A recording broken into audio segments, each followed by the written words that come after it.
Chapter 48. It was over for Clayman. Caroline was alive, and with all the necessary testimony laid out, there was no more room for deception. I was confident now there was no chance I'd be branded an enemy of the Demon Lords. Clayman, barely clinging to life, was finished. He had no cards left to play, no schemes left to spring. Everything had already been laid bare before the Demon Lords. There would be no more excuses. His true nature had been exposed, and though each Demon Lord might take the revelations in their own way, one thing was clear: none of them trusted him anymore. No one would speak in his defense. The barrier sealing off the battle faded away, and as it dissipated, Frey walked over to Milam's side.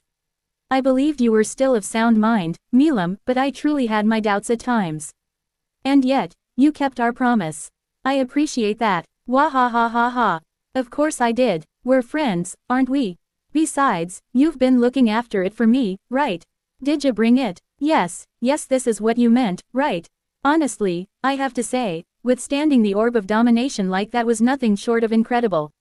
As they spoke, Frey reached into her pocket and carefully pulled something out, an object gleaming faintly in the light. She placed it in Milam's outstretched hand. It was the dragon knuckle, the gift I had given Milam. Milam lit up like a child on her birthday, eyes sparkling as she slipped it on without hesitation. Her grin stretched from ear to ear, pure joy written all over her face. The rest of the Demon Lords watched the exchange in stunned silence. And then, slowly, murmurs began to ripple through the room, quiet whispers as realization dawned on them all. Such a cheap performance, one of the Demon Lords muttered. I saw through it the whole time. Someone else claimed, rather unconvincingly. Yes, I assumed as much, another added with a nod. Yeah, I figured, came a less confident voice. Milam had completely fooled them all, but no one wanted to admit it. And honestly, the way things turned out, everyone was more than willing to accept the results and move on. Then, a wet, rattling groan broke the silence, a sound like blood being coughed up. I glanced down. It was Clayman, somehow still alive, still breathing, and still unable to grasp the crushing reality before him. Since when were you deceiving me? He rasped, eyes wide with disbelief. And it was Milam who delivered the final blow, one far more painful than any fist. You know, it was really tough for me. I made a promise to Frey, so I had to pretend you'd brainwashed me. I even wore that pendant and acted like it worked. You couldn't have. I used everything, poured all my power into the orb of domination. It was perfect, the ultimate demon dominate. And you, his voice cracked, disbelief giving way to despair as the truth finally sank in. Milam chirped proudly. Most magic like that just bounces off me, you know. So first, I had to drop all my barriers and then keep my power in check so I didn't accidentally resist it. I had to look like the curse was working, or else you'd have been way too cautious to fall for it.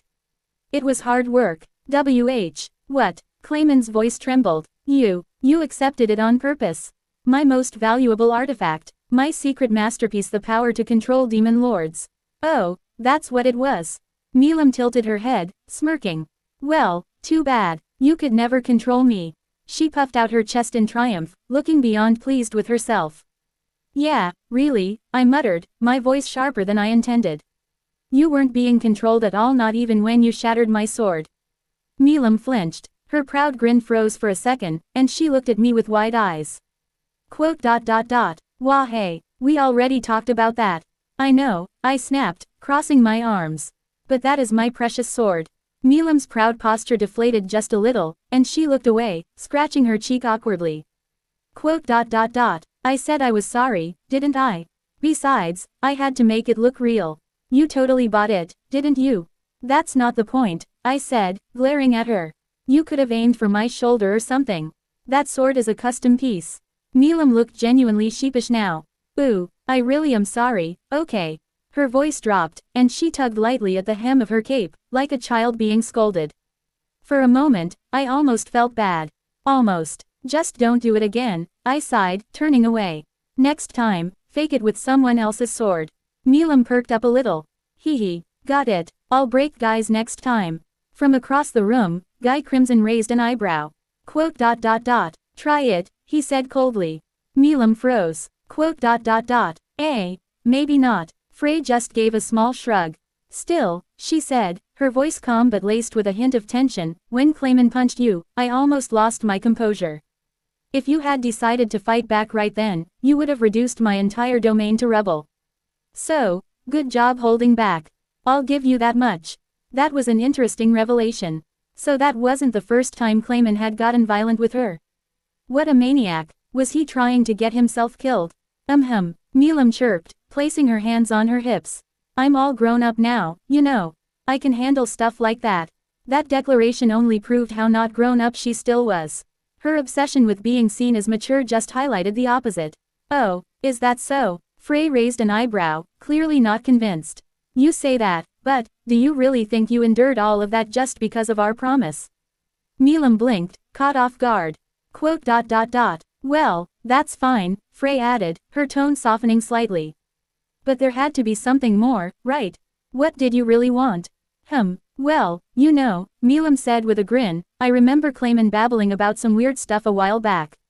Like, trying to turn Rimuru into the enemy of all mankind, and starting a big war between humans and monsters. That got my attention. So, if he really went through with that, Milam continued, puffing her chest out, it's totally my duty to protect my BFF, right? So I thought I'd meddle a bit. Frey let out a soft snort. Heavens. Imagine that you, lifting a finger for someone else. Wah ha ha ha ha. I told you I'm all grown up now. Yes, let's just call it that. Well, so Milam really had picked up on Clayman being a puppet. She must have sensed something deeper and played along to find out who was really pulling the strings. And she had some kind of promise with Frey, too. She's reckless, sure but not stupid. Far from it. Unable to help myself, I smiled and stepped forward, raising my hand. Milam blinked as I gently patted her on the head. Quote. Haha, she mumbled, her face turning just a little pink. You did good, I said. Really, I'm proud of you. She beamed, cheeks puffed in satisfaction. Told ya, I'm not a kid anymore. Oh, you're all grown up now, huh? I teased, raising an eyebrow. That's cute. Still a kid compared to me, though. What? No way. I'm way older than you. Age doesn't mean maturity, Milam. Says you. At least I don't sulk when someone breaks my sword. Excuse me, that sword is masterpiece. PFF'd. You're just dramatic. I narrowed my eyes. Do you want me to revoke that head pat? No. Suddenly, I felt myself being yanked backward by the collar. Goo. I turned mid-stumble, only to see Veldora, puffed up like a territorial cat, glaring dramatically at Milam. That's enough, Milam, he declared, placing himself squarely between us. Rimuru is my sister. Don't get too cozy. Milam blinked. I rubbed my neck. Here we go. Veldora jabbed a finger at her.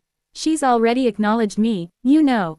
Officially, as her older brother, so don't think you can just claim her attention. Milam narrowed her eyes. Oh, I don't need to claim her, I'm her best friend. You're the one butting in. You dare. A mere best friend challenging her blood bond of trust with her noble brother. I sighed, massaging my temples. This again. Seriously, what are you even talking about? She had patted me first, Milam growled. She gives me sacred texts.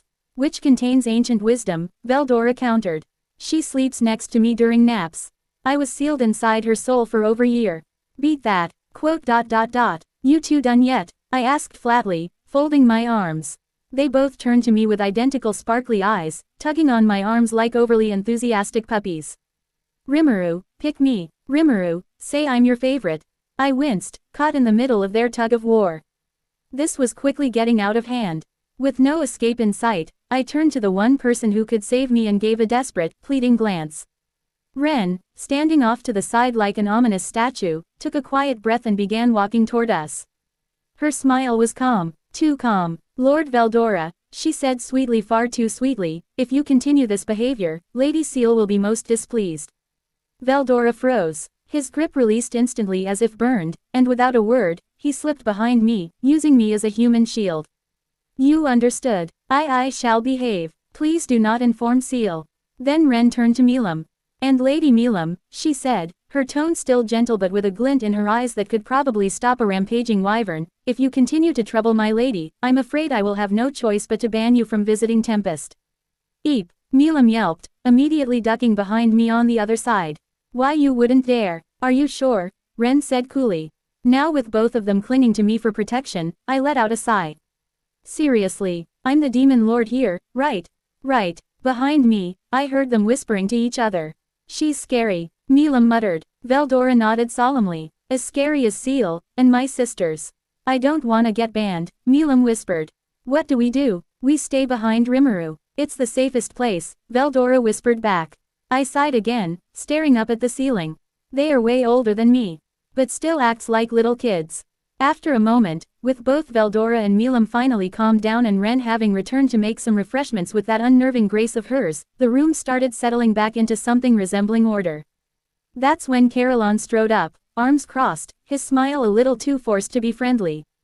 By the way, he said, stopping in front of Milam, mind if I ask you something? Milam turned with a bright grin, flexing her fingers as the dragon knuckle glinted on her hand. Sure, anything. Caroline's eye twitched ever so slightly. I just want to be clear here. You weren't under anyone's control, right? So when you were whipping the life out of me, that was all you. He was smiling, sure, but I could see the vein pulsing on his forehead. Honestly, I couldn't blame him. It's fine, he said, tone still polite but cracking. It just means I'm weaker than you. No big deal. Then his eyes narrowed. But you willfully blew up my entire nation, didn't you? Milam blinked, then scowled. Oh, come on, Caroline. That's the kind of small stuff you're still stuck on. What's the big deal? It's not small stuff. Caroline snapped, his composure finally slipping. I could have died back there. Oh, don't give me that. Just shut up already. I was so passionate about my performance passionate about fooling Clayman. I was trying really, really hard, okay. And with that, she bolted behind me, grabbing my arm and half hiding behind my back. Rimuru, save me, he's bullying me, I sighed, pinching the bridge of my nose. Why does this always happen to me? Milam, I muttered, you did kind of reduce his entire capital to rubble. Details, she pouted, he's just being mean. Caroline just growled in the background.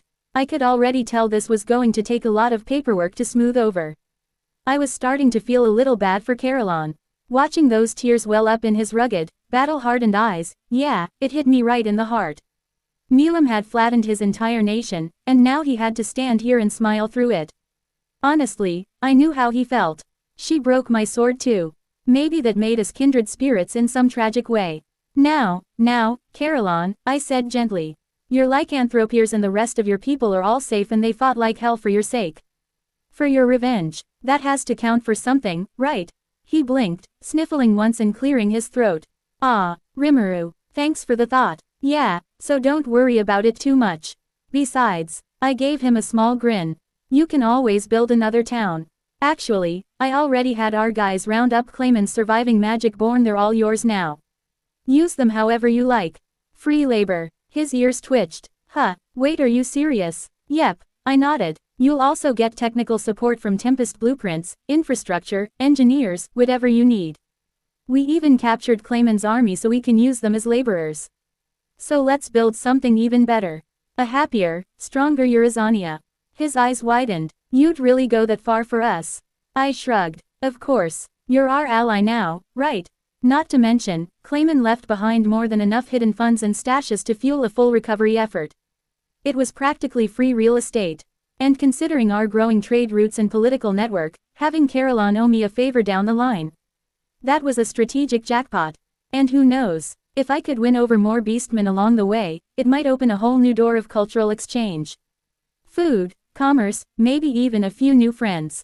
I'll really owe you one, Caroline said, his voice a mix of surprise and genuine gratitude. And you know, Rimuru, or maybe Lady Rimuru. He scratched his head awkwardly before giving a toothy grin. I promise you this, the Beast Kingdom will never hesitate to answer your call. We'll be allies for life. Then, turning with a pointed glare, he added.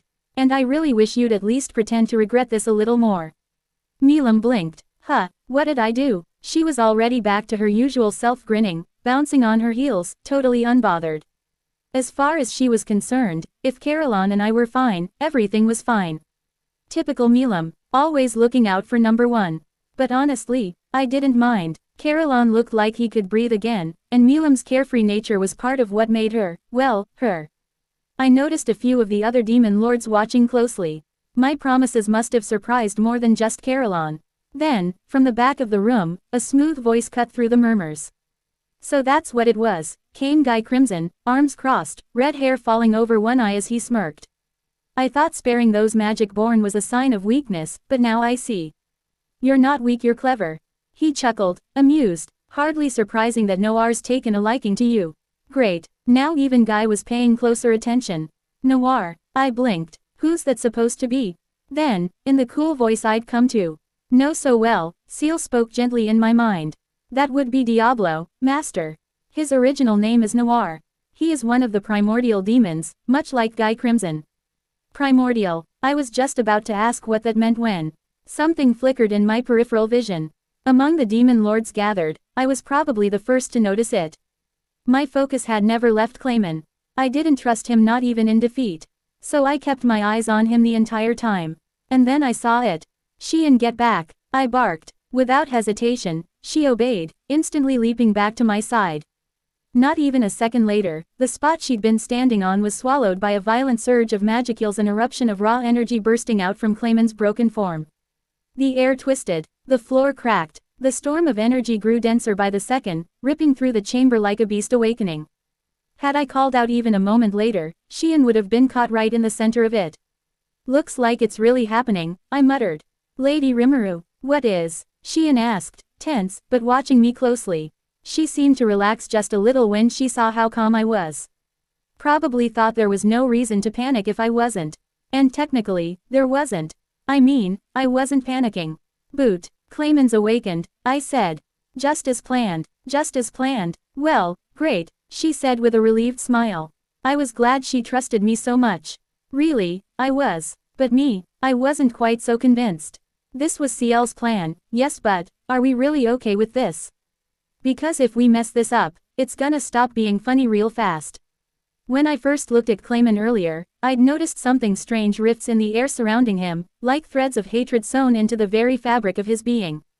They weren't normal magicals. They were darker, twisted, malice, given form. Those were the souls of the people he'd killed. Still clinging to him, still bound to his will. And the worst part, I couldn't save them, I couldn't take them away. They couldn't pass on, and they wouldn't return to the world. If I simply killed him, they'd vanish with him, obliterated along with his soul. I didn't want that, so as I racked my brain for a way to free them, Seal calmly proposed a solution. Force Clayman into awakening. If he becomes a true demon lord, his soul will stabilize. That will allow extraction of the bound spirits before his death. In short, corner him, push him past his limits, and then break him. It was a terrifying gamble, but if anyone could pull it off, it was us. Let's use this awakened Clayman as an opportunity to make a statement, once and for all. If I wanted the other demon lords to recognize me, then this was the perfect chance. And the power to do it. Of course, the ultimate skill, Beelzebub, Lord of Gluttony. Hey, Rimuru, Caroline called out, his voice tinged with concern. Clayman's really awakened. That pressure is insane. Let me help. It's fine, Caroline, I interrupted, stepping forward without hesitation. I'll handle him. I turned to face him directly, eyes firm. I'm calling myself a demon lord, right? So it's time I earned my place among them. I'll finish this myself and make all of them accept me. Caroline looked at me for a moment, then gave a small shrug and stepped aside. Well, don't blow it, he said simply. I nodded once. I wouldn't. I couldn't. Clayman had crossed far too many lines, and I was angrier than anyone else in the room. Everything he'd done, the schemes, the manipulation, the pain he caused so many people, it was time to end it. No more games. No more mercy. This wasn't just for show anymore. It was time to crush him. I walked forward, steady and unhurried, toward Clayman, now fully back on his feet. The air around him was thick with chaotic energy, magicals writhing like a storm barely contained. The other demon lords made no move to interfere. They seemed perfectly content to let me take center stage. I could feel their eyes on me, evaluating, measuring. And that was fine. Let them watch. Milam was smiling brightly, completely unbothered. Ramirez was humming to herself, legs swinging lazily as she sat cross-legged in the air. No one was doubting me. They believed in me. That belief lit something steady in my chest. Sheehan, I said quietly. Step back. But, I've got this. There was a pause, then a respectful nod. Understood. Good luck, Lady Rimuru. The others began backing away, giving me space. Enough that I wouldn't accidentally hurt anyone else. Now it was just the two of us. Me and Clayman. He stared at me with wild eyes, his twisted grin spreading far too wide across his face. Then he laughed shrill and manic. Ha ha ha, ha ha ha ha ha. Look at me, I have obtained the power. You thought I was finished, you worm. Now prepare to be crushed. His aura exploded outward, distorted and unstable. But I didn't flinch, he wasn't going to crush anything. Not anymore. There were two potential strategies Clayman could take. 1. Charge at me in a desperate, all-out rush, hoping to overwhelm me with brute force. 2. Play the arrogant villain, try to provoke me into a mistake, and use the distraction to search for an opening, maybe even a way to escape. He chose the latter, and that meant I already knew what he'd try next. I kept my eyes locked on him, grimacing slightly as he postured. His movements were tense-forced. He was stalling, scanning for a gap in my defense. So I played along. I told you you're cornered. I'm stronger than you. Give it up already and tell me whose bidding you've been doing. It wasn't just a bluff. I really did want to know. Maybe that's why he took the bait so easily. Ha ha ha, impertinent to the end, I see. He cackled. Once I release my... He didn't finish. In the same breath, he moved. The smug grin didn't fade as he unleashed the attack, a massive sphere of swirling magical energy, dark and dense, screaming with violent force. It had been building the whole time we talked. Concealed behind his bluster, it was a gamble, a single, massive blast, loaded with all the power he'd just awakened into. It came hurtling straight toward me. Clayman assumed I would dodge it. That, or maybe respond with a blast of my own, try to cancel it out. Either way, he thought he'd win some breathing room. A sudden spell from me wouldn't be enough to counter that much raw energy, not without causing collateral damage. And if I jumped away to avoid it, the sphere would detonate midair, releasing its full destructive power across the battlefield. In that chaos, he'd have his opening. A smoke screen big enough to disappear into. That, I imagine, was the plan spinning in his overconfident little head. He thought he was being clever. But I already had the answer. Didn't I just tell you? I said calmly as the blast screamed toward me. You're cornered. That attack won't do a thing. The moment it got close, I activated Beelzebub, Lord of Gluttony. With a soundless pull, the massive ball of magic was swallowed whole, devoured in an instant, without even disturbing the air around us. Not a single crack in the floor. Not a single hair blown out of place. Clayman's scheme bit the dust hard. Wah, he shrieked, eyes bulging in disbelief. That shock left him open. Just for a moment, but it was all I needed. I snapped my fingers. In that instant, a barrier formed around us, tight, seamless, and layered with power. A custom field, styled after the one Guy Crimson had used earlier to isolate the fighting. A murmur rippled through the other. Demon Lords, so she's stealing my skills now? Guy remarked, amused rather than annoyed. His lips curled into a smirk. Talk about shameless. You literally let Milam fight just so you could copy my skills, I retorted inwardly. Now, I thought calmly, I can consume Clayman with confidence. Man, my thought process is getting more and more twisted by the day, huh? Is it because I'm a monster? Or maybe because I'm a demon lord now? Not that I minded, I wasn't shirking the idea of eating him at all. In fact, I was kind of looking forward to it. Yeah, maybe I have changed. But that's fine, I already went through something like a personality shift. Besides, no matter how much I change, Seal will be with me. Always, Master, she replied softly in my mind. What happened? Clayman stammered, his voice cracking. He could no longer hide his confusion. His bravado had shattered, replaced by the creeping dread in his eyes. He was finally realizing it. There was no way out of this. Ha. A mere slime with a big mouth, I see, Clayman snarled, voice trembling but loud. You are strong, I'll give you that much. But I'm capable of far more than this. So he'd changed tactics. No more tricks. No more bluffs. He'd chosen the first strategy after all, a desperate bull rush to take me down. A full gamble, giving up any hope of escape. And in doing so, he was revealing everything he had to the demon lords watching. A risky move, but not a stupid one. To the others, especially ones like Guy, strength was everything. If Clayman somehow won, he could write off everything else. The schemes, the cowardice, even his pathetic begging earlier. All would be forgiven, assuming, of course, he could beat me. You seem so confident in your aura control, he spat, eyes wild. But can you handle this? Here we go, my most powerful hidden skill. He reared back, then slammed his hands, or rather, those sickening feelers of his, to the ground. Demon Blaster. His magic surged through the floor, feelers snapping outward in all directions, encircling me in a perfect ring. And then he released. An immense discharge of magical energy erupted from all sides, converging toward me like the jaws of some collapsing beast. I didn't move. I didn't even blink. Swallow it all down, Beelzebub. The demon blaster surged up around me, radiant beams of light exploding from the earth like a herd of dragons, roaring upward to tear me apart. But before they could even touch me, a deep rift tore open in the space before me. A void silent, absolute stretched out like the mouth of a starved beast. The magic was dragged inward. Screaming, thrashing, the light dragons were swallowed whole, consumed before they ever reached me. Their cries vanished into the dark, sucked away like wisps of vapor into a black hole that allowed no escape. All that power, gone, erased without even touching me. Forget it, Clayman, I said flatly, eyes locked on his trembling form. You're weaker than me. I took a step forward. His face twisted, panic spreading like cracks across glass. I had to crush him.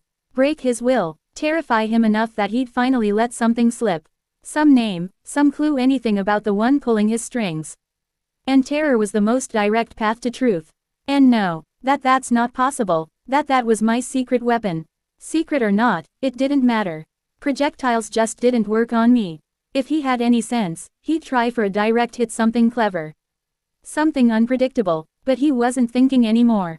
He was unraveling, and I was just getting started. Do you see now that you can't win? I asked, voice low and steady. So let me ask you. Tell me what you know. Who are you cooperating with? Be honest with me and I'll give you a painless death. Clayman let out a shrill, broken laugh. Ha ha ha ha ha ha. You fool, I am a walking dead. You can kill me all you want, I'll just resurrect myself and come back to kill Aun. My fist sank into his stomach. Hard, the air was driven from his lungs before he could finish gloating. Then came another punch, and another, and another. I didn't say a word. Just kept hitting him fist after glowing fist, each one sharper, faster, heavier. And then I activated Mind Accelerate, pushing Clayman's perception hundreds of millions of times faster. Not just mine, his, too. Thanks to CL's support, my skill could influence more than just my own view of time. I could bring others into that world, whether they wanted it or not. To Clayman, each impact stretched into an eternity. Every fist drawn back seemed to hang in the air for years before slamming into him like a collapsing mountain. To the outside world, it was mere seconds. To him, it was endless. He was trapped in a nightmare of pain, unable to move, unable to breathe, unable to think of anything but the terror settling into his very soul. And I kept going. Clayman, I called out quietly. His body twitched, then froze, locked in place by pure, suffocating fear. I'm going to ask you one more time, I said, my voice calm but unrelenting. Who are you getting your information from? And how is this person connected to you? Tell me and I'll make it easy on you. For a moment, I thought the fear would crack him. But Clayman had more backbone than I gave him credit for. Don't treat me like a child, he hissed, blood bubbling in his throat. I would never betray my friends and especially not my clients. That, and that alone, is the ironclad rule of the moderate jesters. Huh, so even villains had their own code. Twisted as it was, I could almost respect the loyalty. Almost. Well, I said, turning slightly to address the onlookers. I guess I won't be getting anything else out of Clayman. So I'm going to end this fight. Anyone have any objections? I let the silence hang for a second, golden eyes scanning the gathered demon lords. 'Cause if you do, I added, a smile curling at the edge of my lips, I'll be happy to take you on, too. Guy Crimson chuckled. Do as you please, he said, speaking for the rest just as I expected. No one else voiced a complaint. With that, I placed my hand on his head.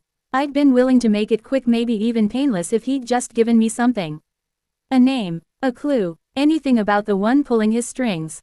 But Clayman never sang. No, wait, stop, help me, footman, Tyr, I can't die yet, I can't die, Hiri. He squirmed like an insect, thrashing to flee, eyes wild with terror. Pathetic, but none of it touched my heart. I wasn't the same person who might have hesitated once. Leaving someone like this alive would only plant the seed of future disaster. And I couldn't afford to be that naive anymore. Not again, not when the lives of my companions were on the line. Please, Lord Kozalime, help me. He reached for the shattered remnants of his mask, clutching it like a child praying to a god long gone. Then, crunch. In an instant, Clayman was gone. Screams, howls, flailing limbs all swallowed whole by the infinite void of Beelzebub's stomach. Not a trace left behind. Seal, I murmured, lowering my hand. I'll leave his fate to you. Gladly, master. Her voice was calm, but disturbingly cheerful. He'll make excellent target practice for my next round of experiments. Thank you for the gift. A gift, huh, yeah, I suppose he'd be useful now, at least. To be continued.